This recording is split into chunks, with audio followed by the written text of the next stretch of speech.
6ನೇ ತರಗತಿ ಸಮಾಜ ವಿಜ್ಞಾನ ಅಧ್ಯಾಯ 11 ಭೂಮಿಯ ಸ್ವರೂಪ. ಈ ಒಂದು ಭೂಮಿಯ ಸ್ವರೂಪದ ಮೇಲೆ MCQ ಪ್ರಶ್ನೆಗಳನ್ನು ನೋಡೋಣ. ಬಹಳಷ್ಟು ಇಂಪಾರ್ಟೆಂಟ್ ಆಗಿರ್ತಕ್ಕಂಥದ್ದು ಸ್ಪರ್ಧಾತ್ಮಕ ಪರೀಕ್ಷೆಗಳಿಗೆ. ಭೂ ಸ್ವರೂಪಗಳ ಪರಿಚಯದ ಮೇಲೆ ಪ್ರಶ್ನೆ. ಭೂಮಿಯ ಮೇಲ್ಭಾಗದಲ್ಲಿ ಕಂಡುಬರುವ ವಿವಿಧ ಏರಿಳಿತಗಳ ಲಕ್ಷಣಗಳನ್ನ ಏನೆಂದು ಕರೆಯುತ್ತಾರೆ ಅಂತಕ್ಕಂಥದ್ದು ಪ್ರಶ್ನೆ. ಆಯ್ಕೆಗಳು ನೋಡ್ತೀವಿ. ಭೂ ಸ್ವರೂಪಗಳು, ಜಲಮಂಡಲ, ಖಂಡಾಂತರಗಳು, ಭೂ ಸ್ವರೂಪಗಳು. ಭೂಮಿಯ ಮೇಲ್ಭಾಗದಲ್ಲಿ ಕಂಡು ಬರ್ತಕ್ಕಂತಹ ವಿವಿಧ ಏರಿಳಿತಗಳನ್ನು ನೋಡ್ತೀವಿ. ಇವುಗಳನ್ನ ಏನೆಂದು ಕರೆಯುತ್ತಾರೆ ಅಂತಕ್ಕಂಥದ್ದು ಪ್ರಶ್ನೆ. ಇದಕ್ಕೆ ಸರಿಯಾದ ಉತ್ತರ ಬಂದ್ಬಿಟ್ಟು ಆಪ್ಷನ್ ನಂಬರ್ 4ನೇದಕ್ಕೆ ಸರಿಯಾದ ಉತ್ತರ. ಏನೆಂದು ಕರೆಯುತ್ತಾರೆ ಅಂದ್ರೆ ಭೂ ಸ್ವರೂಪಗಳು ಅಂತೇಳಿ ಕರೀತಕ್ಕಂಥದ್ದು. ಇಲ್ಲಿಯೂ ಕೂಡ ಏನಂದ್ರೆ ಭೂ ಸ್ವರೂಪಗಳು ಅಂತ ಇರ್ತಕ್ಕಂಥದ್ದು ನೋಡ್ತೀವಿ ಎರಡು. ಹಾಗಾದ್ರೆ ಇಲ್ಲಿ ಎರಡೂ ಕೂಡ ಏನಂದ್ರೆ ಇದಕ್ಕೆ ಸರಿಯಾದ ಉತ್ತರ. ಭೂಮಿಯ ಮೇಲ್ಭಾಗದಲ್ಲಿ ಕಂಡು ಬರ್ತಕ್ಕಂತಹ ವಿವಿಧ ಏರಿಳಿತಗಳ ಲಕ್ಷಣಗಳನ್ನ ಏನೆಂದು ಕರೆಯುತ್ತಾರೆ ಅಂದ್ರೆ ಭೂ ಸ್ವರೂಪಗಳು ಅಂತೇಳಿ ಕರೀತಕ್ಕಂಥದ್ದು. ಅದೇ ರೀತಿಯಾಗಿ ಬಹಳಷ್ಟು ಇಂಪಾರ್ಟೆಂಟ್ ಆಗಿರ್ತಕ್ಕಂಥದ್ದು ಭೂ ಸ್ವರೂಪಗಳ ಬಗ್ಗೆ ನಮ್ಗೆ ಗೊತ್ತಿರಬೇಕು. ಭೂ ಸ್ವರೂಪ ಅಂದ್ರೆ ಬಹಳಷ್ಟು ಇಂಪಾರ್ಟೆಂಟ್ ಆಗಿರ್ತಕ್ಕಂಥದ್ದು. ನಾವು ಭೂಮಿ ನೋಡ್ತೀವಿ. ಭೂಮಿಯ ಮೇಲೆ ಎಲ್ಲೆಡೆ ಏನಂದ್ರ ಒಂದೇ ರೀತಿಯಾಗಿರುವುದಿಲ್ಲ. ಬದಲಾಗಿ ನಾವು ಕೆಲವೊಂದು ಕಡೆ ಪರ್ವತಗಳನ್ನ ಕಾಣ್ತೀವಿ, ಬೆಟ್ಟಗಳನ್ನ ಕಾಣ್ತೀವಿ. ಭೂಮಿ ಮೇಲೆ ಕೆಲವೊಂದು ಕಡೆ ನಾವು ಕಣಿವೆಗಳನ್ನ ನೋಡ್ತೀವಿ, ಮೈದಾನಗಳನ್ನ ನೋಡ್ತೀವಿ. ಅದೇ ರೀತಿಯಾಗಿ ಮರುಭೂಮಿಯನ್ನ ಕಂಡು ಬರ್ತಕ್ಕಂಥದ್ದು ನೋಡ್ತೀವಿ. ಅದೇ ರೀತಿಯಾಗಿ ದ್ವೀಪಗಳು ಕಂಡು ಬರ್ತಕ್ಕಂಥದ್ದು ನೋಡ್ತೀವಿ. ಹಾಗಾದ್ರೆ ಇವೆಲ್ಲವೂ ಕೂಡ ಏನಂದ್ರ ಭೂ ಸ್ವರೂಪಗಳಾಗಿವೆ ಅಂತೇಳಿ ನಮ್ಗೆ ಗೊತ್ತಿರಬೇಕು.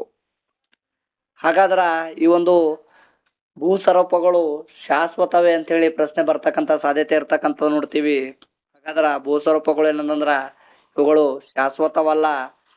ಬದಲಾಗಿ ಏನದಂದ್ರ ಇವುಗಳು ಭೂಮಿಯ ಆಂತರಿಕ ಹಾಗೂ ಬಾಹ್ಯ ಶಕ್ತಿಗಳಿಂದ ಏನಂದ್ರ ಈ ಒಂದು ಭೂ ಸ್ವರೂಪಗಳು ನಿರ್ಮಾಣವಾಗುತ್ತವೆ ಅಂತೇಳಿ ನಮ್ಗೆ ಗೊತ್ತಿರಬೇಕು. ಇಲ್ಲಿಗೆ ಅರ್ಥವನ್ನ ಮಾಡ್ಕೋಬೇಕು. ಭೂ ಸ್ವರೂಪಗಳು ಏನಂದ್ರ ಕಾಲಕ್ರಮೇಣ ಏನಂದ್ರೆ ಇವುಗಳು ಬದಲಾಗುತ್ತವೆ ಅಂತೇಳಿ ನಮ್ಗೆ ಗೊತ್ತಿರಬೇಕು. ಹಾಗಾದ್ರೆ ಬಹಳಷ್ಟು ಇಂಪಾರ್ಟೆಂಟ್ ಆಗಿರ್ತಕ್ಕಂಥದ್ದು ಈ ಒಂದು ಭೂ ಸ್ವರೂಪಗಳು ಮಾನವನ ಜೀವನದ ಆರ್ಥಿಕ ಚಟುವಟಿಕೆಗಳ ಮೇಲೆ ಕೂಡ ಪ್ರಭಾವನ ಬೀರ್ತಕ್ಕಂಥದ್ದು ನೋಡ್ತೀವಿ. ಅದೇ ರೀತಿಯಾಗಿ ನೆಕ್ಸ್ಟ್ ಪ್ರಶ್ನೆ ನೋಡೋಣ. ಪ್ರಶ್ನೆ ಇರ್ತಕ್ಕಂಥದ್ದು ಪರ್ವತಗಳ ಮೇಲೆ. ಪರ್ವತದ ಅತ್ಯಂತ ಎತ್ತರದ ತುದಿಯನ್ನ ಏನೆಂದು ಕರೆಯುತ್ತಾರೆ ಅಂತಕ್ಕಂಥದ್ದು ಇಲ್ಲಿ ಪ್ರಶ್ನೆ. ಆಯ್ಕೆಗಳು ನೋಡ್ತೀವಿ. ಪ್ರಸ್ಥಭೂಮಿ, ಕಣಿವೆ, ಶಿಖರ, ಶ್ರೇಣಿ ಅಂತ ಹೇಳಿ. ಇದಕ್ಕೆ ಸರಿಯಾದ ಉತ್ತರ ಬಂದ್ಬಿಟ್ಟು ಪರ್ವತದ ಅತ್ಯಂತ ಎತ್ತರದ ತುದಿಯನ್ನ ಏನೆಂದು ಕರೆಯುತ್ತಾರೆ ಅಂದ್ರೆ ಶಿಖರ ಅಂತೇಳಿ ಕರೀತಕ್ಕಂಥದ್ದು. ಆಪ್ಷನ್ ನಂಬರ್ 3ನೇದಕ್ಕೆ ಸರಿಯಾದ ಉತ್ತರ. ಹಾಗಾದ್ರ ಶಿಖರಗಳು ಸುತ್ತಮುತ್ತಲಿನ ಪ್ರದೇಶಗಳಿಂದ ಹೆಚ್ಚು ಎತ್ತರವಾಗಿರುತ್ತವೆ ಅಂತೇಳಿ ನಾವು ನೋಡ್ತೀವಿ. ಅದೇ ರೀತಿಯಾಗಿ ಪರ್ವತಗಳು ಇವುಗಳು ಕಡಿದಾದ ಇಳಿಜಾರುಗಳನ್ನ ಹೊಂದಿರುತ್ತವೆ ಅಂತೇಳಿ ನಮ್ಗೆ ಗೊತ್ತಿರಬೇಕು.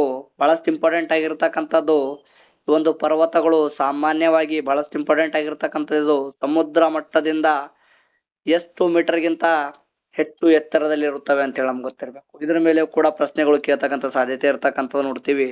ಎಷ್ಟು ಅಂದ್ರೆ 1000 ಮೀಟರ್ಗಿಂತ ಹೆಚ್ಚು ಎತ್ತರದಲ್ಲಿ ಇರುತ್ತವೆ ಅಂತೇಳಿ ನಮ್ಗೆ ಗೊತ್ತಿರಬೇಕು. ಅದೇ ರೀತಿಯಾಗಿ ಬಹಳಷ್ಟು ಇಂಪಾರ್ಟೆಂಟ್ ಆಗಿರ್ತಕ್ಕಂಥದ್ದು ಅನೇಕ ಶಿಖರಗಳ ಸಾಲನ್ನ ಏನೆಂದು ಕರೆಯುತ್ತಾರೆ ಅಂತೇಳಿ ನಮ್ಗೆ ಗೊತ್ತಿರಬೇಕು. ಅನೇಕ ಶಿಖರಗಳ ಸಾಲನ್ನ ಏನೆಂದು ಕರೆಯುತ್ತಾರೆ ಅಂದ್ರೆ ಪರ್ವತ ಸರಣಿ ಎಂದು ಕರೀತಕ್ಕಂಥದ್ದು. ಹಾಗಾದ್ರೆ ಪರ್ವತ ಸರಣಿಗೆ ಉದಾಹರಣೆಗಳನ್ನ ನೀಡಿ ಅಂದಾಗ ನಮ್ಗೆ ಗೊತ್ತಿರಬೇಕು. ಹಿಮಾಲಯ, ಆಲ್ಪ್ಸ್ ಹಾಗೂ ಆಂಡೀಸ್ ಪರ್ವತಗಳು ಈ ಒಂದು ಪ್ರಮುಖ ಪರ್ವತ ಸರಣಿಗಳಾಗಿವೆ ಅಂತೇಳಿ ನಮ್ಗೆ ಗೊತ್ತಿರಬೇಕು. ಅದೇ ರೀತಿಯಾಗಿ ನೆಕ್ಸ್ಟ್ ಪ್ರಶ್ನೆಯನ್ನು ನೋಡೋಣ. ಇದು ಕೂಡ ಇಂಪಾರ್ಟೆಂಟ್ ಆಗಿರ್ತಕ್ಕಂಥ ಪ್ರಶ್ನೆ. ಶಿಲಾಸ್ತರಗಳು ಮಡಿಚಿಕೊಳ್ಳುವುದರಿಂದ ನಿರ್ಮಾಣವಾಗುವ ಪರ್ವತಗಳನ್ನ ಏನೆಂದು ಕರೆಯುತ್ತಾರೆ? ಶಿಲಾಸ್ತರಗಳು ಮಡಿಚಿಕೊಳ್ಳುವುದರಿಂದ ನಿರ್ಮಾಣವಾಗ್ತಕ್ಕಂತಹ ಪರ್ವತಗಳನ್ನ ಏನೆಂದು ಕರೆಯುತ್ತಾರೆ ಅಂತಕ್ಕಂಥದ್ದು. ಆಯ್ಕೆಗಳು ನೋಡ್ತೀವಿ. ಖಂಡ ಪರ್ವತ, ಮಡಿಕೆ ಪರ್ವತ, ಜ್ವಾಲಾಮುಖಿ ಪರ್ವತ, ಬೆಟ್ಟ. ಶಿಲಾಸ್ತರಗಳು ಮಡಿಚಿಕೊಳ್ಳುವುದರಿಂದ ನಿರ್ಮಾಣವಾಗ್ತಕ್ಕಂಥ ಪರ್ವತಗಳನ್ನ ಏನೆಂದು ಕರೆಯುತ್ತಾರೆ ಅಂದ್ರೆ ಮಡಿಕೆ ಪರ್ವತ ಅಂತೇಳಿ ಕರೀತಕ್ಕಂಥದಕ್ಕೆ ಸರಿಯಾದ ಉತ್ತರ ಆಪ್ಷನ್ ನಂಬರ್ 2ನೇದು. ಹಾಗಾದ್ರ ಮಡಿಕೆ ಪರ್ವತಗಳು ಬಹಳಷ್ಟು ಇಂಪಾರ್ಟೆಂಟ್. ಮಡಿಕೆ ಪರ್ವತಗಳು ಭೂಮಿಯ ಆಂತರಿಕ ಒತ್ತಡದಿಂದ ಶಿಲಾಸ್ತರಗಳು ಮಡಿಚಿಕೊಂಡು ಮಡಿಕೆ ಪರ್ವತಗಳು ರೂಪುಗೊಳ್ಳುತ್ತವೆ ಅಂತೇಳಿ ನಮ್ಗೆ ಗೊತ್ತಿರಬೇಕು. ಹಾಗಾದ್ರೆ ಈ ಒಂದು ಈಗಾಗಲೇ ನಾವು ನೋಡಿದೆವು ಮಡಿಕೆ ಪರ್ವತಗಳಿಗೆ ಉದಾಹರಣೆಗಳು ಗೊತ್ತಿರಬೇಕು, ಹಿಮಾಲಯ ಮತ್ತು ಅಲ್ಪ್ಸ್ ಮಡಿಕೆ ಪರ್ವತಗಳು ಅಂತೇಳಿ. ಅದೇ ರೀತಿಯಾಗಿ ಜಪಾನ್ನ ಫ್ಯೂಜಿಯಾಮ ಜ್ವಾಲಾಮುಖಿ ಪರ್ವತವಾಗಿದೆ ಅಂತೇಳಿ ನಮ್ಗೆ ಗೊತ್ತಿರಬೇಕು. ಬಹಳಷ್ಟು ಇಂಪಾರ್ಟೆಂಟ್ ಆಗಿರ್ತಕ್ಕಂಥದ್ದು ಪರ್ವತಗಳು ಡ್ಯಾಶ್ ಉಗಮ ಸ್ಥಾನಗಳಾಗಿವೆ ಅಂತೇಳಿ ಪ್ರಶ್ನೆಗಳು ಬರ್ತಕ್ಕಂಥ ಸಾಧ್ಯತೆ ಇರ್ತಕ್ಕಂಥದ್ದು ನೋಡ್ತೀವಿ. ಪರ್ವತಗಳು ನದಿಗಳ ಉಗಮ ಸ್ಥಾನಗಳಾಗಿವೆ ಅಂತೇಳಿ ನಮ್ಗೆ ಗೊತ್ತಿರಬೇಕು. ಅದೇ ರೀತಿಯಾಗಿ ಒಂದು ಪರ್ವತಗಳು ಬಹಳಷ್ಟು ಇಂಪಾರ್ಟೆಂಟ್ ಆಗಿರ್ತಕ್ಕಂಥದ್ದು ರಾಷ್ಟ್ರಗಳ ನೈಸರ್ಗಿಕ ಗಡಿಗಳಾಗಿವೆ ಅಂತೇಳಿ ನಮ್ಗೆ ಗೊತ್ತಿರಬೇಕು. ಅದೇ ರೀತಿಯಾಗಿ ಬಹಳಷ್ಟು ಇಂಪಾರ್ಟೆಂಟ್ ಆಗಿರ್ತಕ್ಕಂಥದ್ದು ನೆಕ್ಸ್ಟ್ ಪ್ರಶ್ನೆ ಇರ್ತಕ್ಕಂಥದ್ದು ಪ್ರಸ್ಥಭೂಮಿಗಳ ಮೇಲೆ. ಇದು ಕೂಡ ಬಹಳಷ್ಟು ಇಂಪಾರ್ಟೆಂಟ್ ಆದ ಪ್ರಶ್ನೆ. ಪ್ರಪಂಚದ ಮೇಲ್ಛಾವಣಿ ಎಂದು ಯಾವ ಪ್ರಸ್ಥಭೂಮಿಯನ್ನ ಕರೆಯುತ್ತಾರೆ ಅಂತಕ್ಕಂಥದ್ದು. ಪ್ರಪಂಚದ ಮೇಲ್ಛಾವಣಿ ಎಂದು ಯಾವ ಒಂದು ಪ್ರಸ್ಥಭೂಮಿಯನ್ನ ಕರೆಯುತ್ತಾರೆ ಅಂತಕ್ಕಂಥದ್ದು ಇಲ್ಲಿ ಪ್ರಶ್ನೆ. ಆಯ್ಕೆಗಳು ನೋಡ್ತೀವಿ: ದಕ್ಕನ್ ಪ್ರಸ್ಥಭೂಮಿ, ಕೊಲೆರಾಡೋ ಪ್ರಸ್ಥಭೂಮಿ, ಟಿಬೆಟಿಯನ್ ಪ್ರಸ್ಥಭೂಮಿ, ಬೊಲಿವಿಯಾ ಪ್ರಸ್ಥಭೂಮಿ. ಇದಕ್ಕೆ ಸರಿಯಾದ ಉತ್ತರ ಬಂದ್ಬಿಟ್ಟು ಪ್ರಪಂಚದ ಮೇಲ್ಛಾವಣಿ ಅಂತೇಳಿ ಯಾವುದನ್ನ ಕರೆಯುತ್ತಾರೆ ಅಂದ್ರೆ ಟಿಬೆಟಿಯನ್ ಪ್ರಸ್ಥಭೂಮಿಯನ್ನ ಕರೆಯತಕ್ಕಂಥದ್ದು. ಟಿಬೆಟಿಯನ್ ಪ್ರಸ್ಥಭೂಮಿಯನ್ನ ಕರೀತಕ್ಕಂಥದ್ದು ಪ್ರಪಂಚದ ಮೇಲ್ಛಾವಣಿ ಅಂತೇಳಿ. ಹಾಗಾದ್ರೆ ಬಹಳಷ್ಟು ಇಂಪಾರ್ಟೆಂಟ್ ಆಗಿರ್ತಕ್ಕಂಥದ್ದು ಒಂದು ಟಿಬೆಟಿಯನ್ ಪ್ರಸ್ಥಭೂಮಿ. ಒಂದು ಪ್ರಸ್ಥಭೂಮಿಯನ್ನ ಪೀಠಭೂಮಿ ಅಂತೇಳಿ ಕೂಡ ಕರೆಯುತ್ತಾರೆ ಅಂತೇಳಿ ನಮ್ಗೆ ಗೊತ್ತಿರಬೇಕು. ಇದರ ಮೇಲ್ಭಾಗ ಸಮತಟ್ಟಾಗಿದ್ದು ಬದಿಗಳು ಏನದಂದ್ರೆ ಕಡಿದಾಗಿರುತ್ತವೆ ಅಂತೇಳಿ ನಮ್ಗೆ ಗೊತ್ತಿರಬೇಕು. ಬಹಳಷ್ಟು ಇಂಪಾರ್ಟೆಂಟ್ ಆಗಿರ್ತಕ್ಕಂಥದ್ದು ಈ ಒಂದು ಟಿಬೆಟಿಯನ್ ಪ್ರಸ್ಥಭೂಮಿ ವಿಶ್ವದ ಅತಿ ಎತ್ತರದ ಪ್ರಸ್ಥಭೂಮಿಯಾಗಿದೆ ಅಂತೇಳಿ ನಮ್ಗೆ ಗೊತ್ತಿರಬೇಕು. ಹಾಗಾದ್ರೆ ವಿಶ್ವದ ಅತ್ಯಂತ ಎತ್ತರದ ಪ್ರಸ್ಥಭೂಮಿ ಯಾವುದು ಅಂತೇಳಿ ಪ್ರಶ್ನೆ ಕೇಳ್ತಕ್ಕಂಥ ಸಾಧ್ಯತೆ ಇರ್ತಕ್ಕಂಥದ್ದು ನೋಡ್ತೀವಿ. ಯಾವುದು ಅಂದ್ರ ಟಿಬೆಟಿಯನ್ ಪ್ರಸ್ಥಭೂಮಿ. ಅದೇ ರೀತಿಯಾಗಿ ಬಹಳಷ್ಟು ಇಂಪಾರ್ಟೆಂಟ್ ಆಗಿರ್ತಕ್ಕಂಥದ್ದು ಈ ಒಂದು ಟಿಬೆಟಿಯನ್ ಪ್ರಸ್ಥಭೂಮಿಯಲ್ಲಿ ಖನಿಜ ಸಂಪತ್ತಿನ ಉಗ್ರಾಣಗಳಾಗಿವೆ ಅಂತೇಳಿ ನಮ್ಗೆ ಗೊತ್ತಿರಬೇಕು. ಈ ಒಂದು ಪ್ರಸ್ಥಭೂಮಿ ಜಲ ವಿದ್ಯುತ್ ಉತ್ಪಾದನೆಗೆ ಸೂಕ್ತವಾಗಿದೆ ಅಂತೇಳಿ ನಮ್ಗೆ ಗೊತ್ತಿರಬೇಕು. ಅದೇ ರೀತಿಯಾಗಿ ಬಹಳಷ್ಟು ಇಂಪಾರ್ಟೆಂಟ್ ಆಗಿರ್ತಕ್ಕಂಥದ್ದು ಭಾರತದ ದಕ್ಕನ್ ಪ್ರಸ್ಥಭೂಮಿ ಕೂಡ ಖಂಡಾಂತರ ಪ್ರಸ್ಥಭೂಮಿಯ ಉದಾಹರಣೆಯಾಗಿದೆ ಅಂತೇಳಿ ನಮ್ಗೆ ಗೊತ್ತಿರಬೇಕು. ಭಾರತದ ದಕ್ಕನ್ ಪ್ರಸ್ಥಭೂಮಿ ಖಂಡಾಂತರ ಪ್ರಸ್ಥಭೂಮಿಯ ಉದಾಹರಣೆ ಅಂತೇಳಿ ನಮ್ಗೆ ಗೊತ್ತಿರಬೇಕು. ಇದು ಕೂಡ ಇಂಪಾರ್ಟೆಂಟ್ ಆಗಿರ್ತಕ್ಕಂಥದ್ದು ಪ್ರಶ್ನೆ. ಮೈದಾನಗಳ ಮೇಲೆ ಇರ್ತಕ್ಕಂಥದ್ದು ನದಿಗಳು ಹೊತ್ತು ತಂದ ಮೆಕ್ಕಲು ಮಣ್ಣಿನ ಸಂಚಯನದಿಂದ ನಿರ್ಮಾಣವಾದ ಮೈದಾನಕ್ಕೆ ಉದಾಹರಣೆ ಯಾವುದು? ನದಿಗಳು ಹೊತ್ತು ತಂದ ಮೆಕ್ಕಲು ಮಣ್ಣಿನ ಸಂಚಯನದಿಂದ ನಿರ್ಮಾಣವಾದ ಮೈದಾನಕ್ಕೆ ಉದಾಹರಣೆ ಯಾವುದು ಅಂತಕ್ಕಂಥದ್ದು ಇಲ್ಲಿ ಪ್ರಶ್ನೆ. ಆಯ್ಕೆಗಳು ನೋಡ್ತೀವಿ: ಸಿಂಧು ಗಂಗಾ ನದಿ ಬಯಲು, ಸಹಾರಾ ಮರುಭೂಮಿ, ಟಿಬೆಟ್ ಬಯಲು, ರಾಕಿ ಬಯಲು ಅಂತೇಳಿ. ಸರಿಯಾದ ಉತ್ತರ ಬಂದ್ಬಿಟ್ಟು ಆಪ್ಷನ್ ನಂಬರ್ 1ನೇದಕ್ಕೆ ಸರಿಯಾದ ಉತ್ತರ ಸಿಂಧು ಗಂಗಾ ನದಿ ಬಯಲು.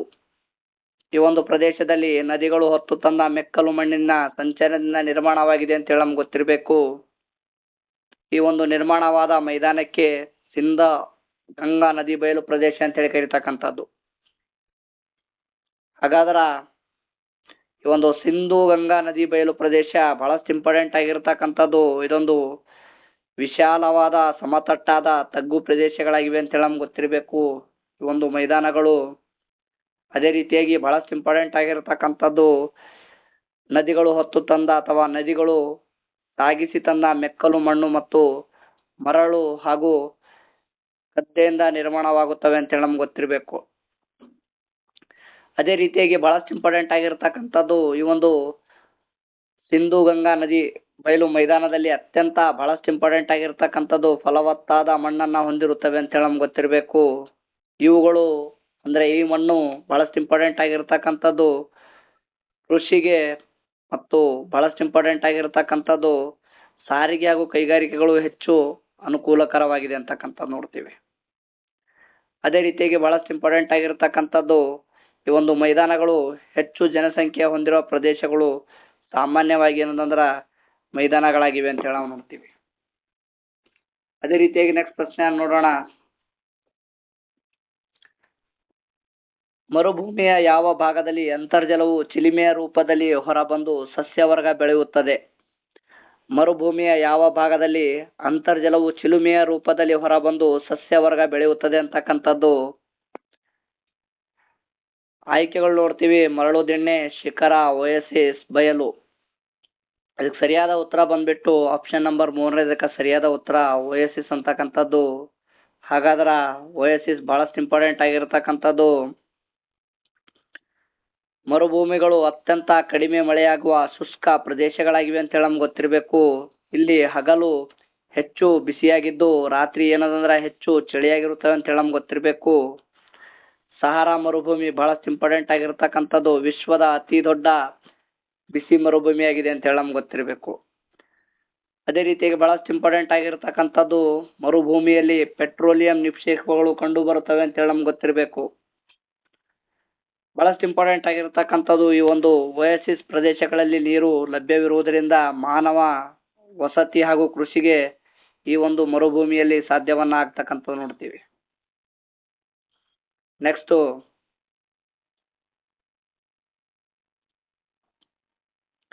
ಪ್ರಶ್ನೆ ಇರ್ತಕ್ಕಂಥದ್ದು ದ್ವೀಪಗಳ ಮೇಲೆ ಸುತ್ತಲೂ ನೀರಿನಿಂದ ಆವೃತವಾಗಿರುವ ಸಣ್ಣ ಭೂಭಾಗವನ್ನ ಏನೆಂದು ಕರೆಯುತ್ತಾರೆ ಅಂತಕ್ಕಂಥದ್ದು. ಸುತ್ತಲೂ ನೀರು ಇರ್ತಕ್ಕಂಥ ಸಣ್ಣ ಭೂಭಾಗವನ್ನ ಏನೆಂದು ಕರೆಯುತ್ತಾರೆ ಅಂತಕ್ಕಂಥದ್ದು ಇಲ್ಲಿ ಪ್ರಶ್ನೆ. ಆಯ್ಕೆಗಳು ನೋಡ್ತೀವಿ. ಪ್ರಸ್ಥಭೂಮಿ, ದ್ವೀಪ, ಭೂಶಿಖರ, ಖಂಡ. ಇದಕ್ಕೆ ಸರಿಯಾದ ಉತ್ತರ ಬಂದ್ಬಿಟ್ಟು ದ್ವೀಪ ಅಂತೇಳಿ ಕರೀತಕ್ಕಂಥದ್ದು. ಆಪ್ಷನ್ ನಂಬರ್ 2 ಇದಕ್ಕೆ ಸರಿಯಾದ ಉತ್ತರ. ದ್ವೀಪ ಬಹಳಷ್ಟು ಇಂಪಾರ್ಟೆಂಟ್ ಆಗಿರ್ತಕ್ಕಂಥದ್ದು. ಸಾಗರ, ಸಮುದ್ರ ಅಥವಾ ನದಿಗಳ ಮಧ್ಯೆ 4 ಕಡೆ ನೀರಿನಿಂದ ಸುತ್ತುವರಿದ ಭೂಭಾಗವನ್ನೇ ಏನೆಂದು ಕರೆಯುತ್ತಾರೆ ಅಂದ್ರೆ ದ್ವೀಪ ಅಂತೇಳಿ ಕರೀತಕ್ಕಂಥದ್ದು. ಬಹಳಷ್ಟು ಇಂಪಾರ್ಟೆಂಟ್ ಆಗಿರ್ತಕ್ಕಂಥದ್ದು. ದ್ವೀಪಗಳ ಗುಂಪನ್ನ ದೀಪಸ್ತೋಮ ಅಥವಾ ದ್ವೀಪ ಸಮೂಹ ಅಂತೇಳಿ ಕರೆಯುತ್ತಾರೆ ಅಂತೇಳಿ ನಮ್ಗೆ ಗೊತ್ತಿರಬೇಕು. ಇದಕ್ಕೆ ಉದಾಹರಣೆಯನ್ನ ಕೇಳ್ತಕ್ಕಂಥದ್ದು ನೋಡ್ತೀವಿ. ಹಾಗಾಗಿ ನಮ್ಗೆ ಗೊತ್ತಿರಬೇಕು ಲಕ್ಷದ್ವೀಪ, ಹವಳದ ದ್ವೀಪಗಳು ಇದಕ್ಕೆ ಉದಾಹರಣೆ. ಬಹಳಷ್ಟು ಇಂಪಾರ್ಟೆಂಟ್ ಆಗಿರ್ತಕ್ಕಂಥದ್ದು ಜ್ವಾಲಾಮುಖಿ ಚಟುವಟಿಕೆಗಳಿಂದ ಕೆಲವು ದ್ವೀಪಗಳು ಏನದಂದ್ರ ನಿರ್ಮಾಣವಾಗುತ್ತವೆ ಅಂತೇಳಿ ನಮ್ಗೆ ಗೊತ್ತಿರಬೇಕು. ನಾವು ನೋಡ್ತೀವಿ ಅಂಡೋಮಾನ್ ನಿಕೋಬಾರ್ ಭಾರತದ ಪ್ರಮುಖ ದ್ವೀಪ ಸಮೂಹವಾಗಿದೆ ಅಂತೇಳಿ ನಮ್ಗೆ ಗೊತ್ತಿರಬೇಕು. ಒಂದೇ ರೀತಿಯ ನೈಸರ್ಗಿಕ ಲಕ್ಷಣಗಳನ್ನ ಹೊಂದಿರುವ ಭೂಭಾಗವನ್ನ ಏನೆಂದು ಕರೆಯುತ್ತಾರೆ ಅಂತಕ್ಕಂಥದ್ದು. ಒಂದೇ ರೀತಿಯ ನೈಸರ್ಗಿಕ ಲಕ್ಷಣಗಳನ್ನ ಹೊಂದಿರತಕ್ಕಂತಹ ಭೂಭಾಗವನ್ನ ಏನೆಂದು ಕರೆಯುತ್ತಾರೆ ಅಂತಕ್ಕಂಥದ್ದು. ಆಯ್ಕೆಗಳು ನೋಡ್ತೀವಿ. ಗಡಿ ಪ್ರದೇಶ, ವಾಣಿಜ್ಯ ಪ್ರದೇಶ, ನೈಸರ್ಗಿಕ ಪ್ರದೇಶ, ರಾಜಕೀಯ ಪ್ರದೇಶ. ಸರಿಯಾದ ಉತ್ತರ ಬಂದ್ಬಿಟ್ಟು ಆಪ್ಷನ್ ನಂಬರ್ 3 ಸರಿಯಾದ ಉತ್ತರ ನೈಸರ್ಗಿಕ ಪ್ರದೇಶ ಅಂತೇಳಿ ಕರೀತಕ್ಕಂಥದ್ದು. ಆಪ್ಷನ್ ನಂಬರ್ 3 ಸರಿಯಾದ ಉತ್ತರ ನೈಸರ್ಗಿಕ ಪ್ರದೇಶ. ಬಹಳಷ್ಟು ಇಂಪಾರ್ಟೆಂಟ್ ಆಗಿರತಕ್ಕಂಥದ್ದು. ಇಲ್ಲಿ ವಾಯುಗುಣ, ಮಣ್ಣು, ಸಸ್ಯವರ್ಗದ ಆಧಾರದ ಮೇಲೆ ಈ ಒಂದು ಪ್ರದೇಶವನ್ನ ವರ್ಗೀಕರಿಸಲಾಗ್ತಕ್ಕಂಥದ್ದು ನೋಡ್ತೀವಿ. ನೈಸರ್ಗಿಕ ಪ್ರದೇಶಗಳನ್ನ ಯಾವುದರ ಆಧಾರದ ಮೇಲೆ ವರ್ಗೀಕರಿಸಲಾಗುತ್ತದೆ ಅಂತ ಹೇಳಿ ನಮ್ಗೆ ಗೊತ್ತಿರಬೇಕು. ವಾಯುಗುಣ, ಮಣ್ಣು ಮತ್ತು ಸಸ್ಯವರ್ಗಗಳ ಆಧಾರದ ಮೇಲೆ ಅಂತ ಹೇಳಿ ನಮ್ಗೆ ಗೊತ್ತಿರಬೇಕು. ಅದೇ ರೀತಿಯಾಗಿ ಬಹಳಷ್ಟು ಇಂಪಾರ್ಟೆಂಟ್ ಆಗಿರ್ತಕ್ಕಂಥದ್ದು ಸಮಭಾಜಕ ವೃತ್ತ ಪ್ರದೇಶಗಳಲ್ಲಿ ವರ್ಷ ಪೂರ್ತಿ ಏನಂದ್ರೆ ಅಧಿಕ ಮಳೆ ಆಗುತ್ತದೆ ಅಂತ ಹೇಳಿ ನಮ್ಗೆ ಗೊತ್ತಿರಬೇಕು. ಅದೇ ರೀತಿಯಾಗಿ ಸಹಾರಾ ಉಷ್ಣವಲಯದ ಮರುಭೂಮಿ ಪ್ರದೇಶಕ್ಕೆ ಉದಾಹರಣೆಯಾಗಿದೆ ಅಂತಕ್ಕಂಥದ್ದು. ಸಹಾರಾ ಮರುಭೂಮಿ ಇದು ಉಷ್ಣವಲಯದ ಮರುಭೂಮಿ ಪ್ರದೇಶಕ್ಕೆ ಉದಾಹರಣೆಯಾಗಿದೆ ಅಂತ ಹೇಳಿ ನಮ್ಗೆ ಗೊತ್ತಿರಬೇಕು. ಅದೇ ರೀತಿಯಾಗಿ ಟಂಡ್ರಾ ಪ್ರದೇಶ ಇದು ಯಾವುದಕ್ಕೆ ಅಂದ್ ಗೊತ್ತಿರಬೇಕು. ಇದು ಶೀತ ಮರುಭೂಮಿಗೆ ಆಗಿದೆ ಅಂತ ಹೇಳಿ ನಮ್ಗೆ ಗೊತ್ತಿರಬೇಕು. ಇದನ್ನ ಶೀತ ಮರುಭೂಮಿ ಅಂತಲೂ ಕೂಡ ಕರೀತಕ್ಕಂಥ ನೋಡ್ತೀವಿ ಟಂಡ್ರಾ ಪ್ರದೇಶವನ್ನ. ಅದೇ ರೀತಿಯಾಗಿ ಭೂಮಿಯ ವಿವಿಧ ಪರಿಸರವನ್ನ ಅರ್ಥ ಮಾಡಿಕೊಳ್ಳಲು ಬಹಳಷ್ಟು ಇಂಪಾರ್ಟೆಂಟ್ ಆಗಿರತಕ್ಕಂಥದ್ದು ನೈಸರ್ಗಿಕ ಪ್ರದೇಶಗಳ ಅಧ್ಯಯನ ಉಪಯುಕ್ತವಾಗಿದೆ ಅಂತಕ್ಕಂಥದ್ದು.